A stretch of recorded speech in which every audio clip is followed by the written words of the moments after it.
In this video, I'll be showing you how to change country on Google account. It's a very simple method, so if you find this video helpful, be sure to drop a like and subscribe. But anyways, getting into it, it's very simple to go ahead and do this.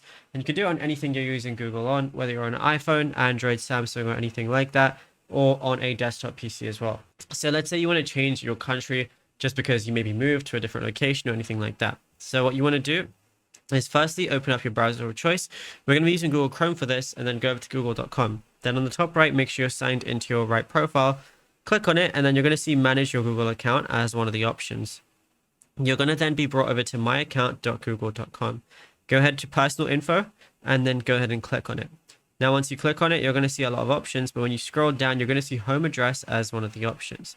Now, all you want to do is delete whatever is in home address, and then you can type in whatever you want. So let's say I want to type in something like United States or anything like that. I could go ahead and click on that and then go ahead and click save. Now, if you found this video helpful, be sure to drop a like and subscribe.